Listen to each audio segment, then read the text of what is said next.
Boyd. I'd like to welcome you on behalf of Gettysburg College, the Civil War Institute, Theater Department, Gettysburg Review. Gettysburg is a special place. I think we all understand it. And it attracts some special people. Tonight, you will have the poetry of the word dealt to you. Poetry is not the fashionable thing at the end of the 20th century. Yet if you would understand Gettysburg, you'd understand the United States in the 19th century. If you would understand the country's history, its passions. There are few better keys to it than the poetry of the time. We are blessed with two individuals here today, Ron Maxwell and Brian Mallon. You know them as part of the film Gettysburg. It was filmed here in this community. What is special to me about Ron Maxwell, in addition to his obvious talent as a filmmaker, is first his intellect, and second his passion for history. And bring it to us as close to the way it was as human imagination can succeed. Being a director, I was surprised when I first had an opportunity to hear him read poetry. And I was floored by it, to use the colloquial. I was amazed. But he's a wonderful reader of poetry. And of course, Brian Mallon, who was General Hancock in the film Gettysburg, is an outstanding actor. Who can forget the scene of him talking to Chamberlain? Who can forget the scene when, before Pickett's charge, he delivers those unforgettable lines that came from General Hancock's mouth, exactly, word for word, about how much a general's life was worth. Let us welcome Ron Maxwell and Brian Mallon.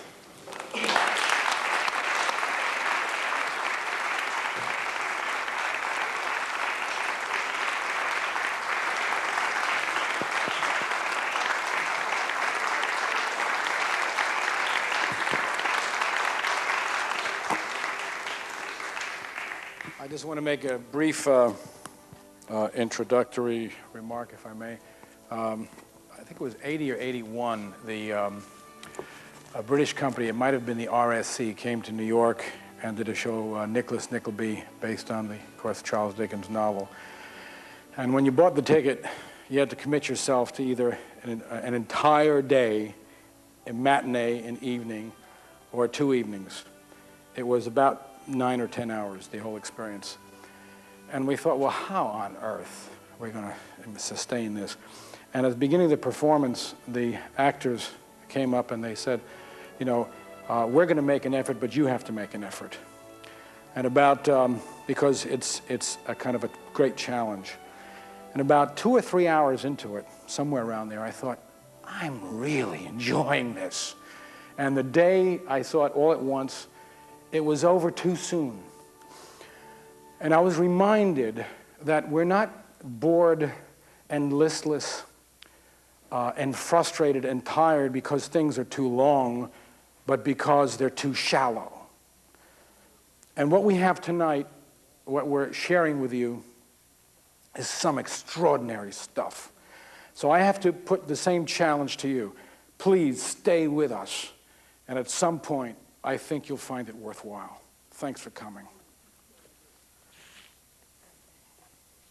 This is from The Four Quartets by T.S. Eliot. What we call the beginning is often the end, and to make an end is to make a beginning. The end is where we start from. And every phrase and sentence that is right, where every word is at home, taking its place to support the others, the word neither diffident nor ostentatious, an easy commerce of the old and the new, the common word exact, without vulgarity, the formal word precise, but not pedantic, the complete consort dancing together. Every phrase and every sentence is an end and a beginning. Every poem an epitaph. And any action is a step to the block, to the fire, down the sea's throat, or to an illegible stone. And that is where we start. We die with the dying. See, they depart, and we go with them. We are born with the dead. See, they return and bring us with them. The moment of the rose and the moment of the yew tree are of equal duration. A people without history is not redeemed from time, for history is a pattern of timeless moments. So while the light fails on a winter's afternoon in a secluded chapel, history is now, with the drawing of this love and the voice of this calling. We shall not cease from exploration, and the end of all our exploring will be to arrive where we started and know the place for the first time. Through the unknown, remembered gate, when the last of earth left to discover is that which was the beginning. At the source of the longest river, the voice of the hidden waterfall, and the children in the apple tree, not known, because not looked for, but heard, half heard, in the stillness between two waves of the sea. Quick now, here, now, always, a condition of complete simplicity, costing not less than everything. And all shall be well, and all manner of things shall be well, when the tongues of flame are infolded into the crowned knot of fire, and the fire and the rose are one.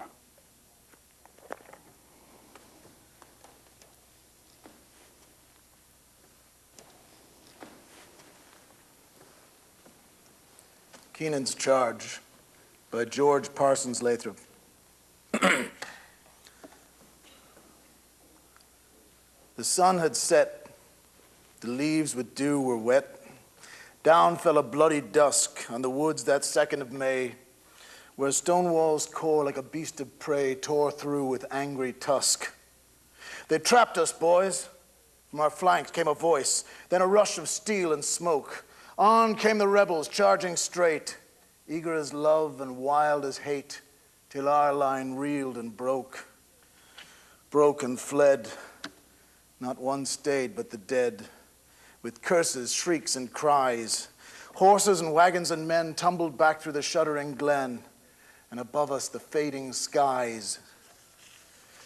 There's one hope still, those batteries parked on the hill. Battery wheel is heard mid the roar. Past pieces, fix prolonged to fire. Retiring trot, in the panic dire a bugle rings. Trot, and no more. The horses plunged, the cannon lurched and lunged to join the hopeless rout.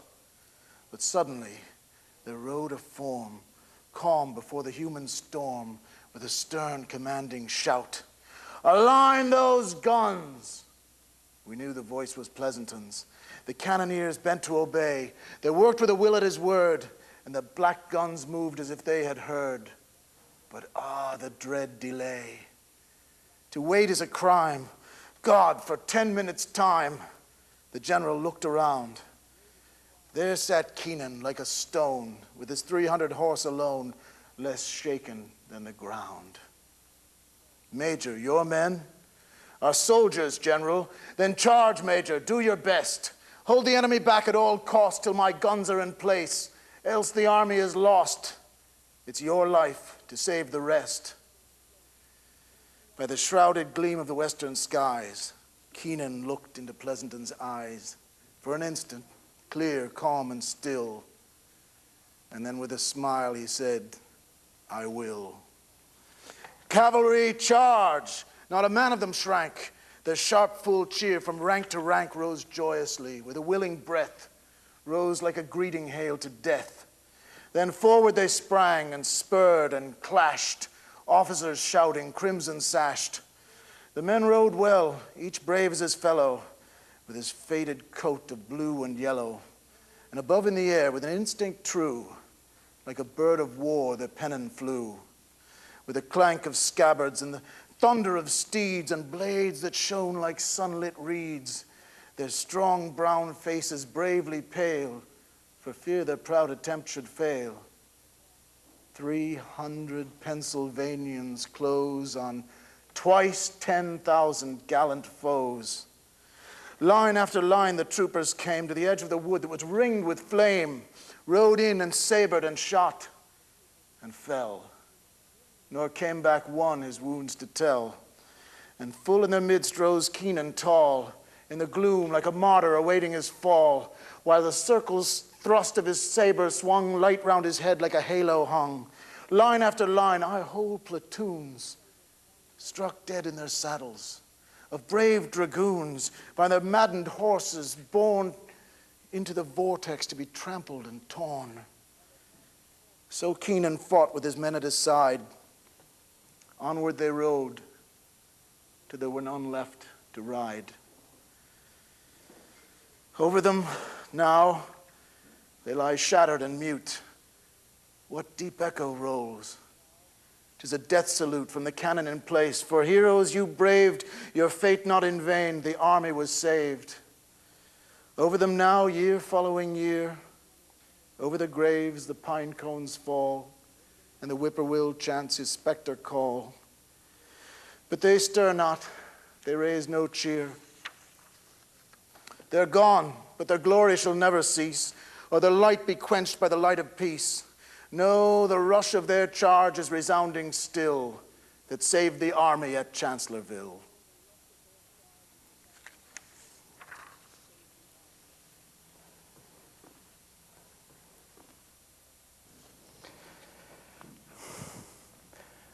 Give me the splendid, silent sun, Walt Whitman.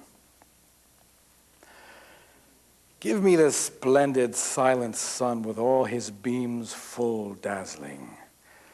Give me juicy autumnal fruit, ripe and red from the orchard. Give me a field where the unmowed grass grows. Give me an arbor. Give me the trellised grape. Give me fresh corn and wheat. Give me serene, moving animals teaching content. Give me nights perfectly quiet as on high plateaus west of the Mississippi, and I looking up at the stars. Give me odorous as sunrise, a garden of beautiful flowers where I can walk undisturbed. Give me for marriage a sweet-breathed woman of whom I should never tire. Give me a perfect child. Give me a way aside from the noise of the world, a rural, domestic life. Give me to warble spontaneous songs, recluse by myself, for my own ears only. Give me solitude. Give me nature. Give me again, O nature, your primal sanities. These demanding to have them, tired with ceaseless excitement and racked by the war strife, these to procure incessantly asking, rising in cries from my heart, while yet incessantly asking, still I adhere to my city.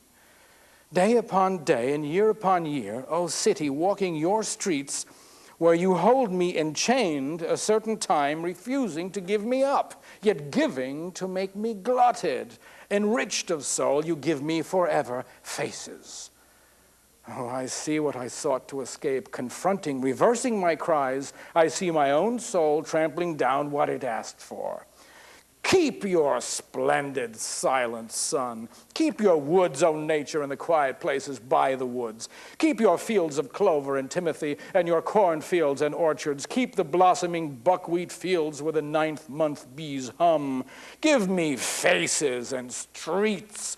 Give me these phantoms incessant and endless along the trottoirs. Give me interminable eyes. Give me women. Give me comrades and lovers by the thousand. Let me see new ones every day. Let me hold new ones by the hand every day. Give me such shows. Give me the streets of Manhattan. Give me Broadway with the soldiers marching. Give me the sound of the trumpets and drums. The soldiers in companies or regiments, some starting away flushed and reckless, some their time up returning with thinned ranks, young yet very old, worn, marching, noticing nothing. Give me the shores and the wharves heavy fringed with black ships. Oh, such for me. Oh, an intense life, full to repletion and varied. The life of the theater, barroom, huge hotel for me. The saloon of the steamer, the crowded excursion for me, the torchlight procession, the dense brigade bound for the war, with high-piled military wagons following, people endless, streaming, with strong voices, passions, pageants, Manhattan streets, with their powerful throbs, with beating drums is now the endless and noisy chorus, the rustle and clank of muskets, even the sight of the wounded Manhattan crowds, with their turbulent, musical chorus, Manhattan faces and eyes forever for me.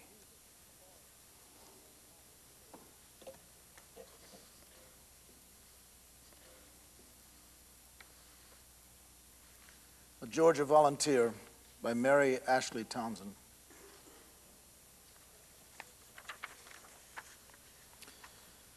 Far up the lonely mountainside, my wandering footsteps led. The moss lay thick beneath my feet. The pines sighed overhead. The trace of a dismantled fort lay in the forest nave.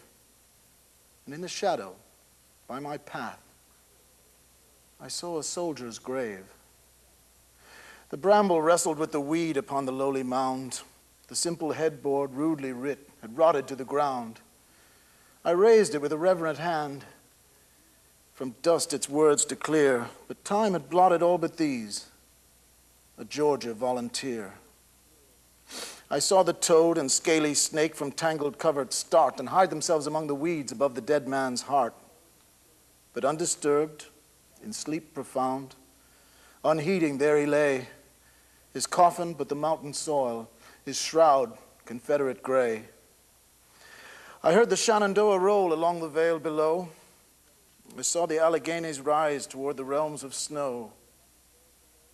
The Valley Campaign rose to mind, its leader's name, and then I knew the sleeper had been one of Stonewall Jackson's men. But whence he came, what lips shall say, what tongue will ever tell?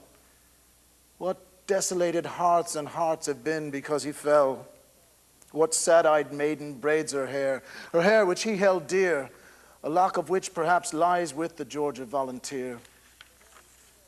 What mother with long watching eyes and white lips, cold and numb, waits with appalling patience for her darling boy to come?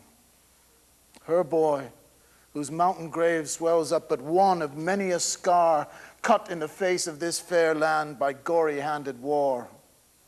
What fights he fought, what wounds he wore, are all unknown to fame. Remember that his lonely grave now bears not even his name. That he fought well and bravely too and held his country dear, we know, else he had never been a Georgia volunteer. He sleeps. What need to question now if he were wrong or right?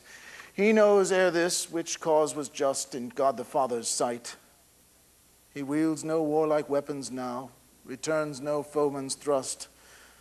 Who but a coward could revile an honest soldier's dust? Roll, Shenandoah, proudly roll adown your rocky glen. Above you lies the grave of one of Stonewall Jackson's men.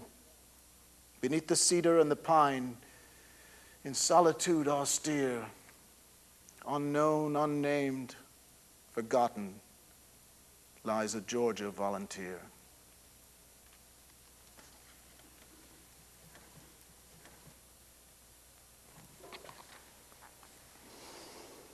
I Have a Rendezvous with Death by Alan Seeger.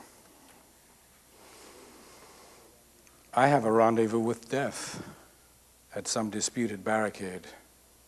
When spring comes back with rustling shade and apple blossoms fill the air, I have a rendezvous with death when spring brings back blue days and fair. It may be he shall take my hand and lead me into his dark land and close my eyes and quench my breath. It may be I shall pass him still. I have a rendezvous with death.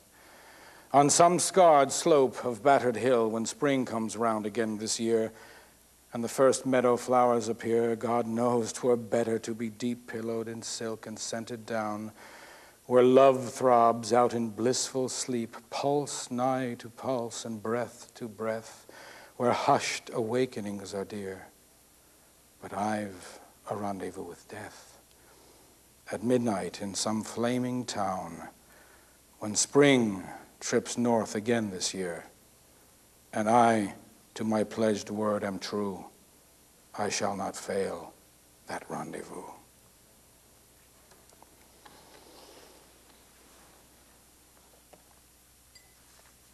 An uninscribed monument on one of the battlefields of the wilderness by Herman Melville.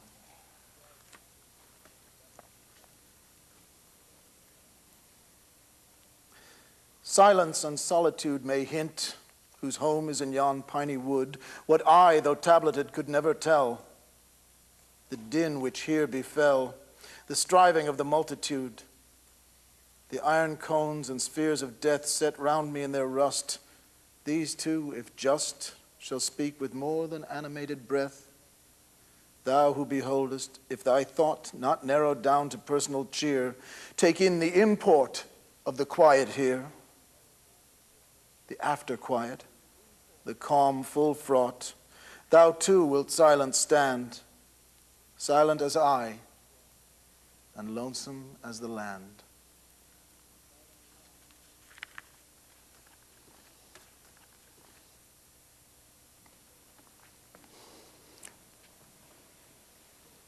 John Brown's Prayer from the epic poem John Brown's Body by Stephen Vincent Benet.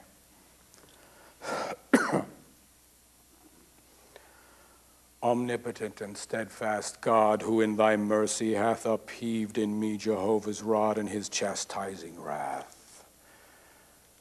For 59 unsparing years thy grace hath worked apart to mold a man of iron tears with a bullet for a heart.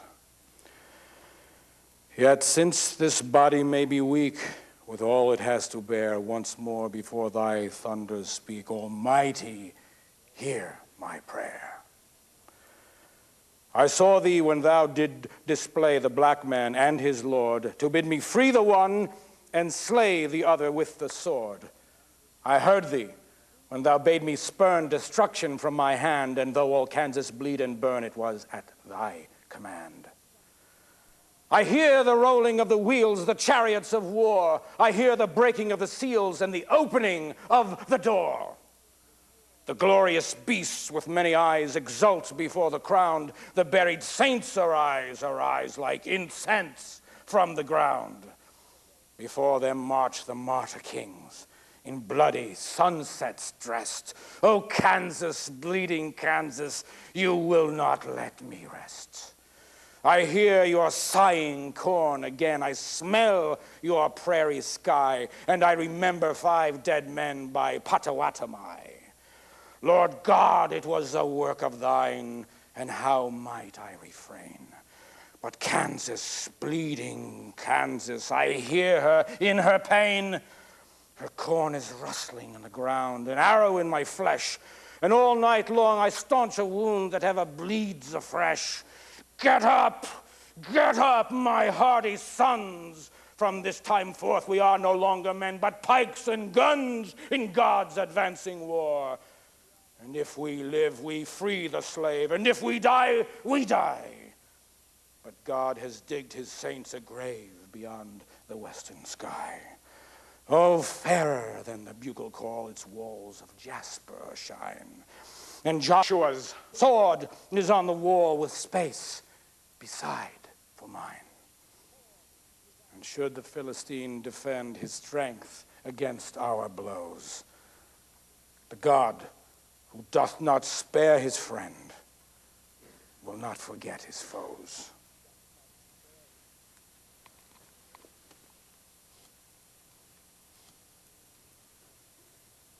Such is the death a soldier dies, by Robert Burns Wilson.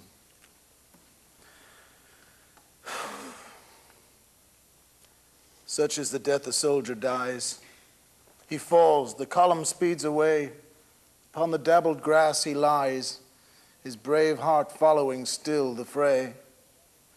The smoke wraiths drift among the trees, the battle storms along the hill. A glint of distant arms he sees, he hears his comrades shouting still. A glimpse of far-borne flags that fade and vanish in the rolling din. He knows the sweeping charge is made. The cheering lines are closing in. Unmindful of his mortal wound, he faintly calls and seeks to rise.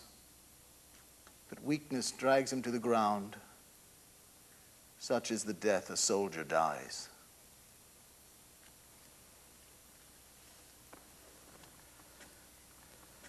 Breathes There the Man by Sir Walter Scott, from the Lay of the Last Minstrel. Breathes there the man with soul so dead, who never to himself hath said, this is my own, my native land, whose heart hath ne'er within him burned, as home his footsteps he hath turned from wandering on a foreign strand. If such there breathe, go mark him well. For him no minstrel raptures swell. High though his titles, proud his name, boundless his wealth his wish can claim. Despite those titles, power and pelf, the wretch, concentrated all in self, living shall forfeit fair renown, and doubly dying shall go down to the vile dust from whence he sprung, unwept, unhonored, and unsung.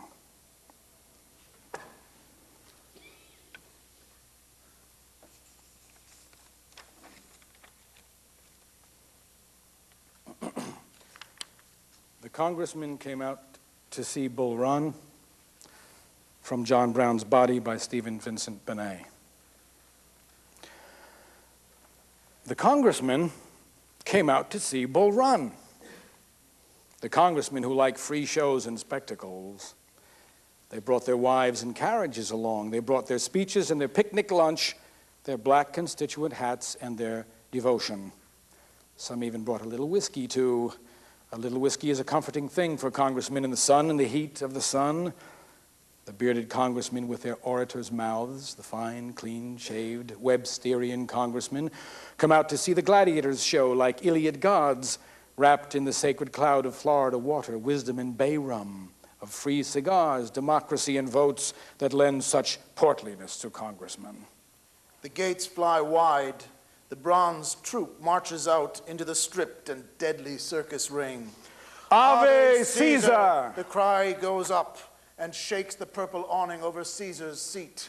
Ave Caesar! Ave! O congressmen, we who are about to die salute you, congressmen. 11 states, New York, Rhode Island, Maine, Connecticut, Michigan, and the gathered West. Salute you, congressmen. The red-fezzed fire zouaves, flamingo bright, salute you, congressmen. The raw boys, still in their civilian clothes, salute you, congressmen. The 2nd Wisconsin in its homespun gray salutes you, congressmen. The Garibaldi guards in cock's feather hats, salute you, congressmen. The 2nd Ohio with their Bedouin caps, salute you, congressmen. Sherman's brigade, gray-headed Heinzelmen, Ricketts and Griffins, doomed and valiant guns. The tough, hard-bidden regulars of Sykes who covered the retreat with the Marines, Burnside and Porter, Wilcox and McDowell, all the vast, unprepared militia mass of boys in red and yellow zouave pants who carried peach preserves inside their kits and dreamt of being generals overnight. The straggling companies where every man was a sovereign and a voter. The slack regiments where every company marched a different step. The clumsy and unwieldy new brigades,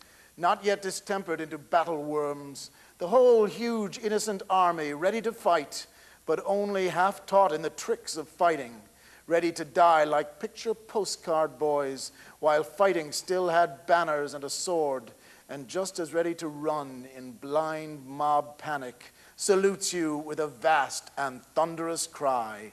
Ave Caesar, Ave! O congressmen, Ave! O Iliad gods who forced the fight! You bring your carriages and your picnic lunch to cheer us in our need.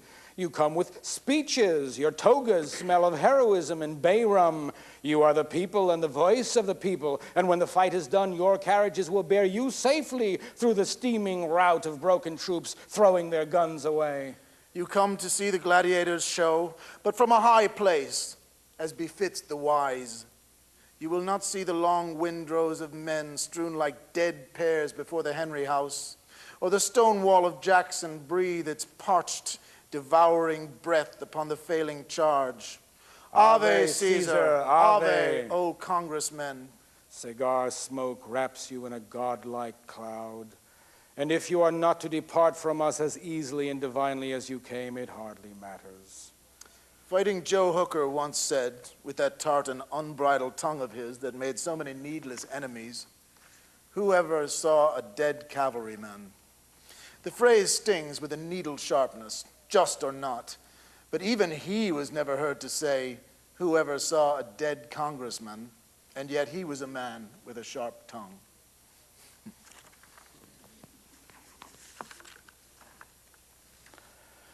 War is kind. Do not weep, maiden, for war is kind. Because your lover threw wild hands toward the sky and the affrighted steed ran on alone, do not weep. War is kind. Hoarse, booming drums of the regiment, little souls who thirst for fight, these men were born to drill and die. The unexplained glory flies above them. Great is the battle god, great, and his kingdom, a field where 1,000 corpses lie.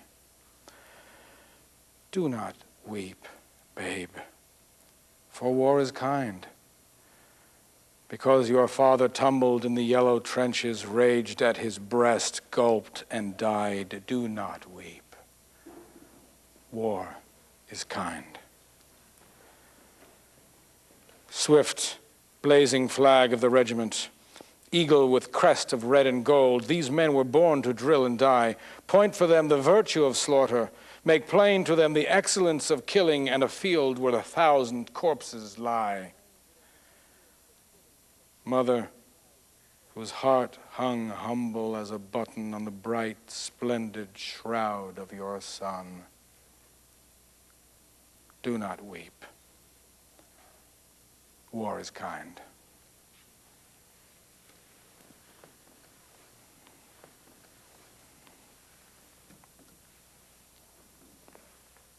The Conquered Banner by Father Abram Joseph Ryan.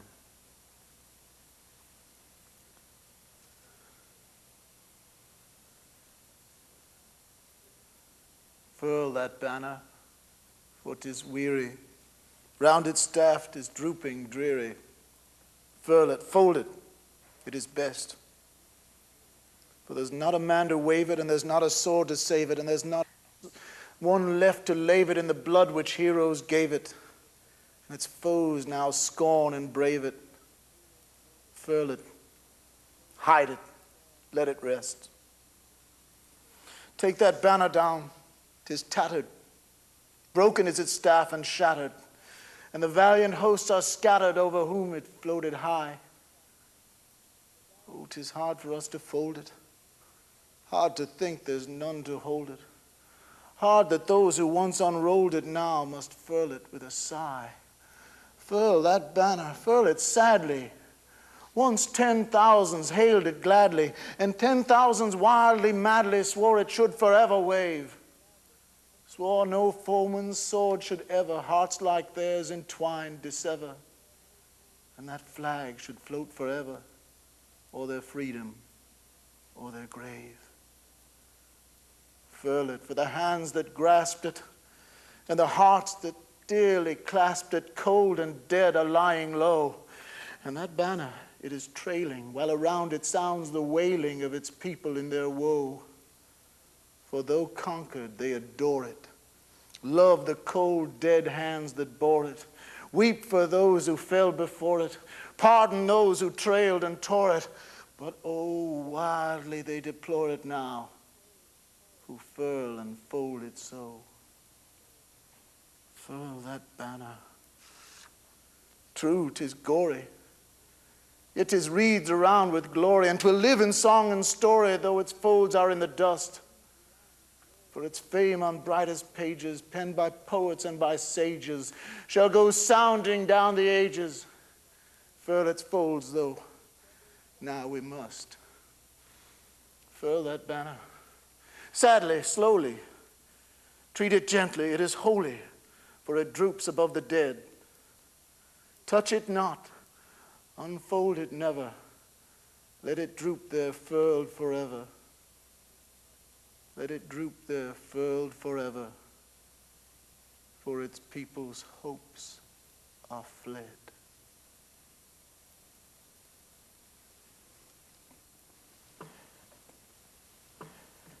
Vigil strange I kept on the field one night, Walt Whitman.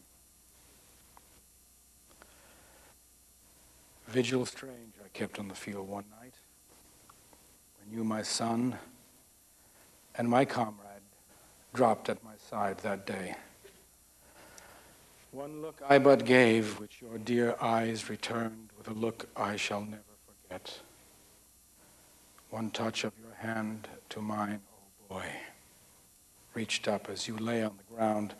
Then onward I sped into the battle, the even contested battle, till late in the night, relieved to the place at last again I made my way. Found you in death so cold, dear comrade. Found your body son of responding kisses, never again on earth responding. Bared your face in the starlight, curious the scene. Cool blew the moderate night wind. Long there and then in vigil I stood, dimly around me the battlefield spreading. Vigil wondrous and vigil sweet there in the fragrant, silent night. But not a tear fell, not even a long-drawn sigh. Long, long I gazed. Then on the earth, partially reclining, sat by your side, leaning my chin in my hands, passing sweet hours, immortal and mystic hours with you, dearest comrade. Not a tear, not a word. Vigil of silence, love and death. Vigil for you, my son and my soldier. As onward silent stars aloft, eastward new ones upward stole. Vigil final for you, brave boy. I could not save you, swift was your death. I faithfully loved you and cared for you living. I think we shall surely meet again. Till at latest lingering of the night, indeed, just as the dawn appeared, my comrade I wrapped in his blanket, enveloped well his form, folded the blanket well, tucking it carefully overhead and carefully under feet, and then and there, and bathed by the rising sun, my son in his grave, in his rude dug grave I deposited, ending my vigil strange with that vigil of night and battlefield dim, vigil for boy of responding kisses, never again on earth responding, vigil for comrade swiftly slain, vigil I never forget.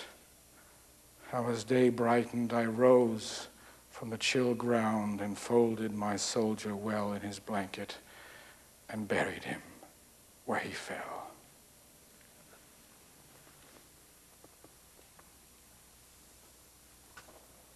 Song of Blood by Jacques Prévert.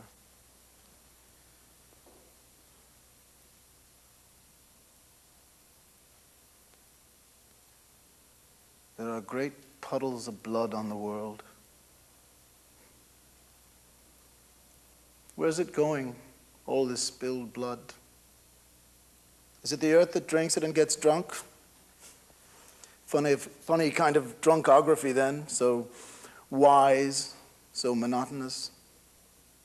No, the earth doesn't get drunk. The earth doesn't turn askew. It pushes its little car regularly, its 4 seasons.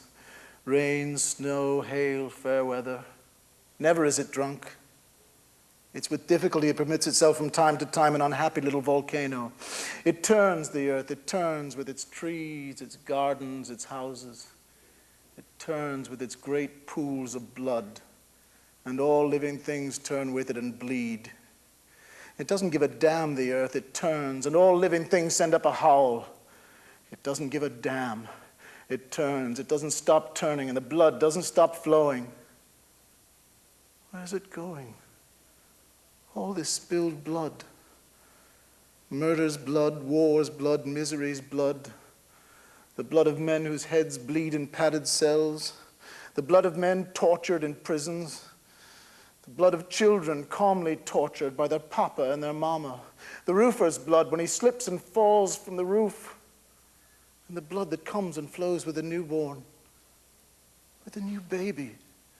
The mother cries, the baby cries, the blood flows, the earth turns. The earth doesn't stop turning and the blood doesn't stop flowing. Where is it going, all this spilled blood?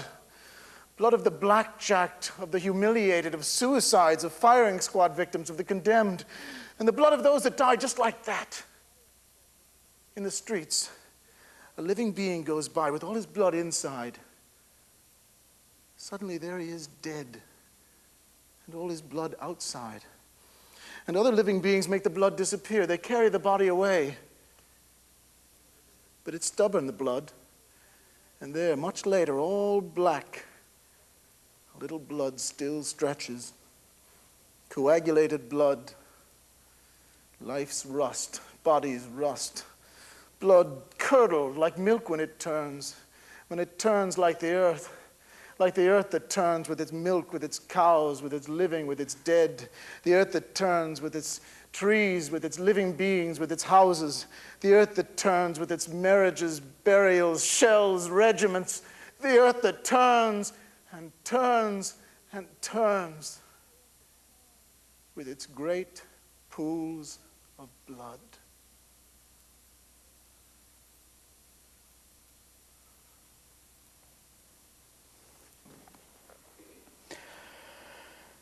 Two studies in idealism, short survey of American and human history by Robert Penn Warren. 1. Bear Track Plantation shortly after Shiloh. 2 things a man's built for, killing and you know what. Now as for you know what, I reckon I'd taken my share. Betty's or bushwhack, but killing, hell, 3's all I got. And he promised me 10, Jeff Davis, the bastard. 'Tain't fair. It ain't fair. A man rides and knows he won't live forever. And a man needs something to take with him when he dies. Ain't much worth taking but what happens under the cover or at the steel point. Yeah, that look in their eyes. That same look. It comes in their eyes when you give them the business. It's something a man can hang on to come black frost or sun, come hell or high water. It's something to save from the mess no matter whatever else you never got done. For a second, it seems like a man can know what he lives for when those eyelids go waggle, or maybe the eyes pop wide, and that look comes there. Yeah, Christ, then you know who you are. And will maybe remember that much even after you've died. But now I lie worrying what look my own eyes got when that blue belly caught me off balance. Did my look mean then that I'd honed for something not killing, or you know what? Hell no. I'd lie easy if Jeff had just given me that 10. 2. Harvard 61, battle fatigue. I didn't mind dying. It wasn't that at all. It behooves a man to prove manhood by dying for right. If you die for right, that fact is your dearest requital. But you find it disturbing when others die who simply haven't the right. Why should they die with that obscene insouciance? They seem to insult the principle of your own death. Touch pitch, be defiled. It was hard to keep proper distance from such unprincipled wastrels of blood and profligates of breath. I tried to slay without rancor, and often succeeded. I tried to keep the heart pure, though my hand took stain. But they made it so hard for me, the way they proceeded to parody with their own dying that death which only right should sustain. Time passed. It got worse.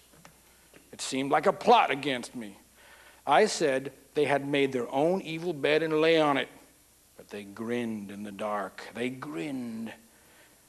And I yet see that last one. At wood's edge we held, and over the stubble they came with bayonet. He uttered his yell. He was there, teeth yellow, some missing. Why, he's old as my father, I thought, finger frozen on trigger. I saw the amber on his whiskers, heard the old breath hissing. The puncture came small on his chest. 'Twas nothing. The stain then got bigger.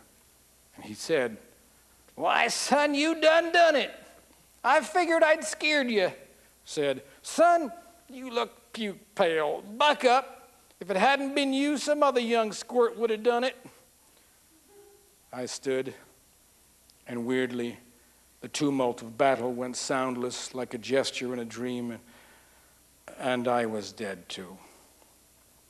Dead, and had died for the right, as I had a right to, and glad to be dead, and hold my residence beyond life's awful illogic and the world's due, where people who haven't the right just die with ghastly impertinence.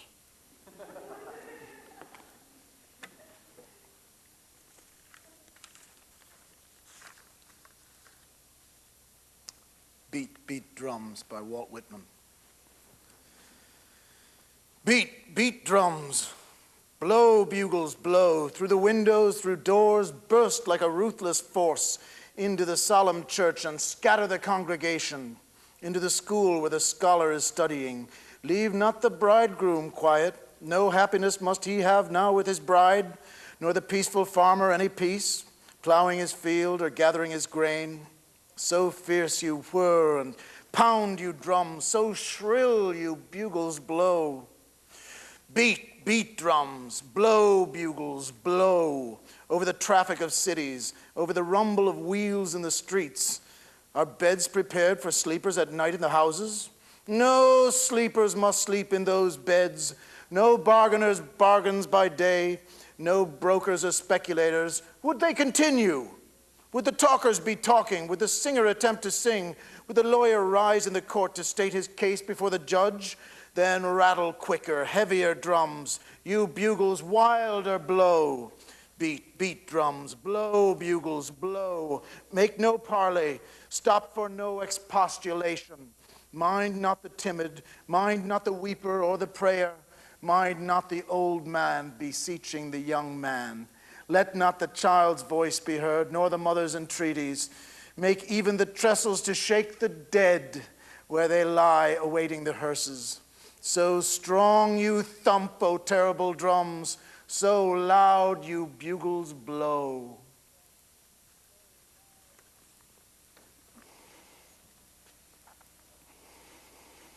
Spirit Whose Work Is Done, written just at the end of the war by Walt Whitman. Spirit whose work is done, spirit of dreadful hours, ere departing fade from my eyes your forests of bayonets. Spirit of gloomiest fears and doubts, yet onward ever unfaltering pressing. Spirit of many a solemn day and many a savage scene, electric spirit, that with muttering voice through the war now closed like a tireless phantom flitted, rousing the land with breath of flame while you beat and beat the drum. Now as the sound of the drum, hollow and harsh to the last, reverberates round me, as your ranks, your immortal ranks, return from the battles, as the muskets of the young men yet lean over their shoulders, as I look on the bayonets bristling over their shoulders, as those slanted bayonets, whole forests of them appearing in the distance, approach and pass on, returning homeward, moving with steady motion, swaying to and fro to the right and left, evenly, lightly rising and falling while the steps keep time. Spirit of ours I knew, all hectic red one day, but pale as death next day. Touch my mouth ere you depart.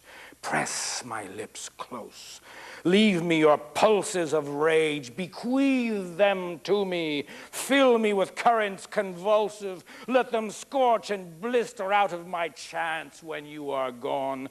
Let them identify you to the future in these songs.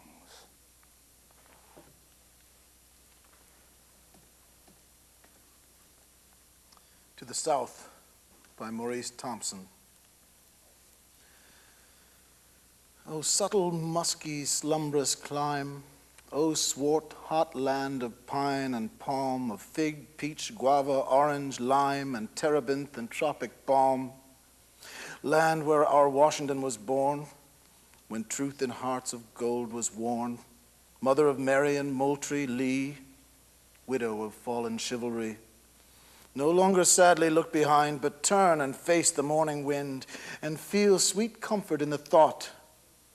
With each fierce battle's sacrifice, I sold the wrong at awful price, and bought the good, but knew it not. Cheer up, reach out, breathe in new life, brood not on unsuccessful strife. Against the current of the age, the highest is thy heritage. Leave off this death's head scowl at fate, and into thy true heart sink this: God loves to walk where freedom is. There is no sweet in dregs and lees, there is no fruit on girdled trees. Plant new vineyards, sow new fields, for bread and wine the future yields. Out of free soil fresh spathes shall start. Now is the budding time of art. But hark, oh, hear, my senses reel. Some grand presentiment I feel, a voice of love, bouquet of truth, the quick sound of the feet of youth. Lo, from the war cloud, dull and dense, loyal and chaste and brave and strong, comes forth the South with frankincense and vital freshness in her song. The weight is fallen from her wings. To find a purer air she springs out of the night into the morn. Fair as cotton, sound as corn.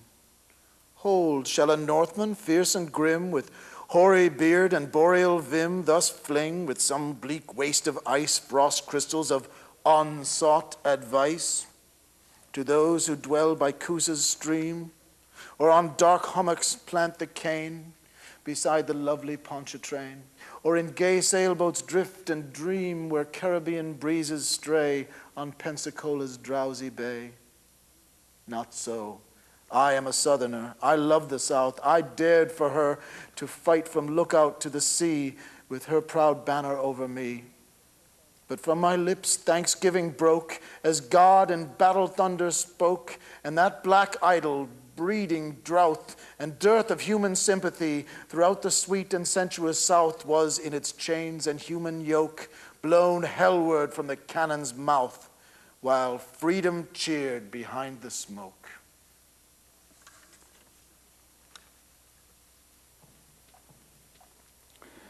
Oh, Captain, my Captain, Walt Whitman.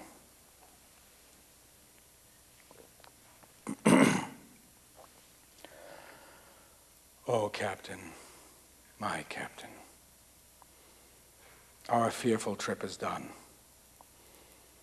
The ship has weathered every rack. The prize we sought is won. The port is near. The bells I hear, the people all exulting. while follow eyes the steady keel, the vessel grim and daring, but oh, hard, hard, hard.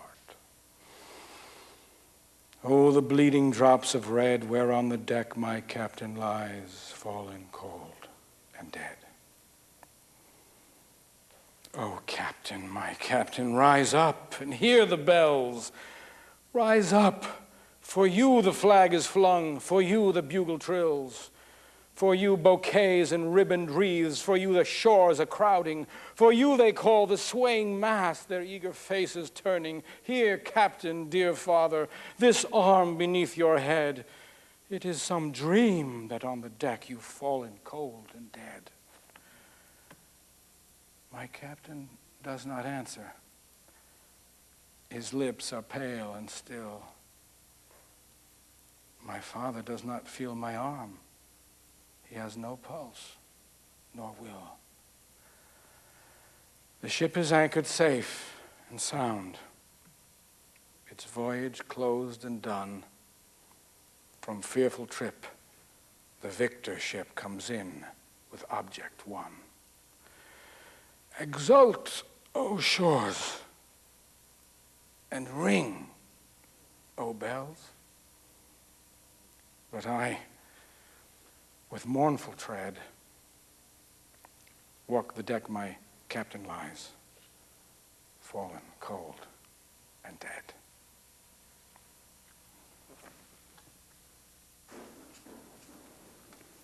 This is called Gettysburg by James Jeffrey Roach.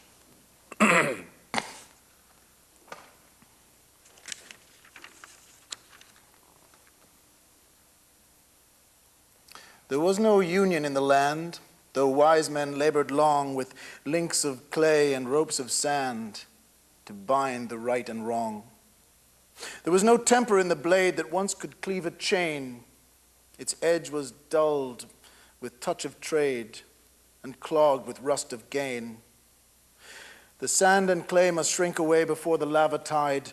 By blows and blood and fire assay, the metal must be tried. Here sledge and anvil met, and when furnace fiercest roared, God's undiscerning working men restored his people's sword. Enough for them to ask and know the moment's duty clear. The bayonets flashed it there below. The guns proclaimed it here. To do and dare and die if need, but while life lasts, to fight for right or wrong or simple creed, but simplest for the right. They faltered not who stood that day and held this post of dread, nor cowards they who wore the gray until that gray was red. For every wreath the victor wears, the vanquished half may claim. Every monument declares a common pride and fame. We raise no altar stones to hate who never bowed to fear. No province crouches at our gate to shame our triumph here. Here, standing at a dead wrong's grave, the blindest now may see the blow that liberates the slave, but sets the master free. When ills beset a nation's life, too dangerous to bear, the sword must be the surgeon's knife, too merciful to spare. O soldier of our common land, 'tis thine to bear that blade, loose in the sheath or firm in hand, but ever unafraid. When foreign foes assail our right, one nation trusts in thee to wield it well in worthy fight, the sword of Meade and Lee.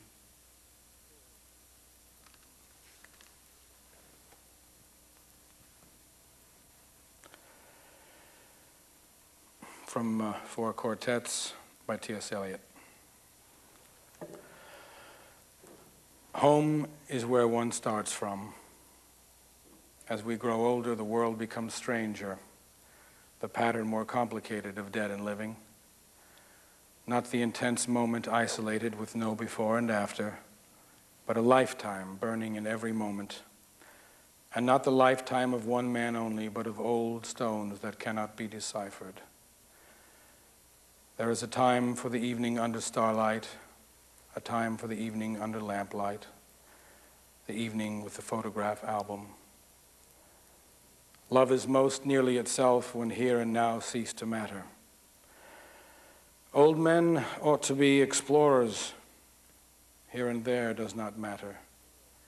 We must be still and still moving into another intensity for a further union, a deeper communion through the dark, cold, and the empty desolation, the wave cry, the wind cry, the vast waters of the petrel and the porpoise. In the end is my beginning.